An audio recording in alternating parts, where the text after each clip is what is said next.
Hello, everyone. So I hope everyone's having a happy Thanksgiving. I'm being antisocial and staying home, basically. I have family here, but I don't visit them much. I'm a bad uncle, bad brother, but that's the way it goes. All right, so on this guy right here, this core slash shackle. Let me see if I can get this guy to focus on him. There were a lot of machine marks and gougings on it, and I took some kerosene and cleaned it off. I didn't have any gasoline on hand, but I got kerosene. And then I took some 2000 grit sandpaper and went back and forth like that, and it's a lot smoother now.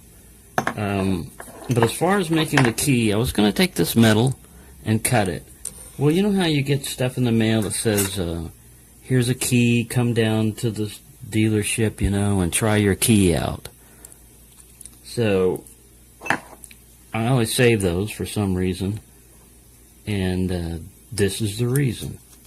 I can make a key out of this thing. If you look at it, the stop doesn't exactly hit where it should, but all I've got to do is grind down the tip a little bit.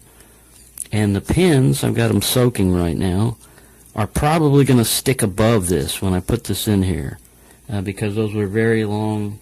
Look at them soaking in a jar of kerosene right now. There they are, hiding over there. But as long as the pins stick up, then all I've got to do is go down with the file, which I've got around here somewhere, and deepen the cuts on this, and the back protrusions part that's sticking up right there, just grind that off so that doesn't stick out.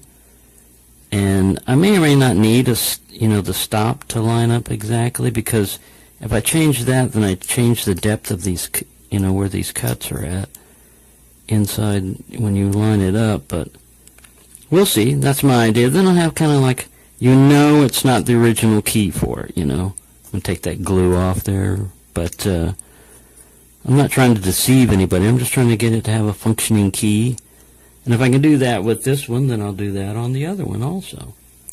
And that will, it's going to take cut down a lot of time, because I wouldn't really have a key handle for this thing unless I shaped it. And then this metal is thinner than this metal. This is pretty thick, actually. And you don't really, the way the push keys were originally worked, you push the key in, but you don't torque it usually with, that's why a lot of them were made out of cheap metal and stuff. You basically line the pins up, and then when it's unlocked, you lift up on the shackle. So it's kind of a push-pull type of key system. So there you go. I'm going to come back and after I grind this on a grinder and start messing with the pin placement. This will be in segments, so it won't be one long session. And I'm back from the grinder. So what I did was I ground off the back side of these. It was like a double-sided key. And I didn't want anything sticking up here. I wanted this shoulder to connect the front so that you got good pin alignment. My only problem is I think I took too much metal off. If you look at that, ideally it should be sitting flush like that, so there's no up and down play when you push it in there. But I'm going to try it anyway with it like this, and just try to hold it flat when I do the filing and get it close. If it doesn't work, I've got another key that I can mess with. And these, I took the tip off a little bit to get the shoulder to hit on the key when it goes in, just for placement like that.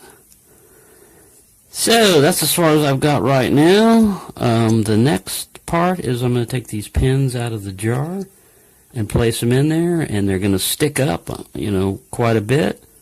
And then I'm going to take a round file, which I got hiding around here somewhere. Here he is.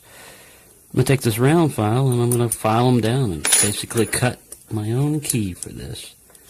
And then we'll put it all together and see if it works. And I'm hopeful that it'll work, but I'm not 100% sure that I'll get this right, because this is the first key that I've ever tried to make for a non-keyed lock.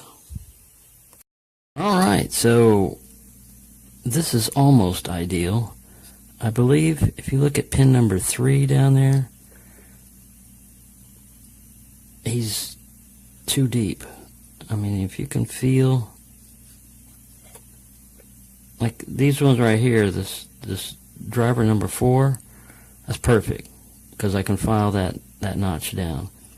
And if I put my finger on there, that one is also perfect. But as you can see, these other two, you can try switching them around, you know, I mean, like take these shorter ones. I'm going to try to take this one and move them over to this slot. I can't move this guy at all because he's a bigger diameter, and he's fine like that. But I want to get as close to flush. See how I tilt that? I mean, that might work, but I'm going to jumble the pins around a little bit more. But this is what you're looking for. Ideally, when you put your pre-cut key into the core, you want to see them sticking up if at all possible, or flush. You don't want to see them recess much at all, because that means that a driver will go down there and stick in it, and you won't be able to rotate the core. And that's what we want to do. We want to be able to rotate the core when we have a key in it. So I'm going to mess around with this a little bit more. It may be that all my work on this, which has only been like 10-20 minutes, on this key is for naught, and I'll have to go to another key. But we'll see. Alright, so all I did was switch pin 1 with pin 2. And all I'm going to have to do is file off pin 4 a little bit. And pin 1. Not by much. These other ones may be able to work. That one right down there may be too recessed. I'll try swapping this one with that one. But basically you want, when you put your key in there, you want them to have, like I said, either flush, which that one's close enough to flush, I believe. Kind of jiggling around the key, it might work. And that one's pretty close too. It's just a little bit too recessed. So I'm going to try to swap those two pins out. Once I get it to where I like the profile, where when you stick the key in there, you see these guys raised up a little bit, then I'll start taking my round file to this key and see how well we do. I have hopes, high hopes. Alright, so this is what we've got. I have to push my fingers up against it to simulate the pins. And because this thing is not cut completely flat, it'll allow me to kind of like give it a jiggle key effect, you know, so that as long as they get all flush and I don't have any recesses in there, if you've got one that's recessed, if you can manipulate that guy, you know, by moving the pins up and down, just enough to get the driver to set.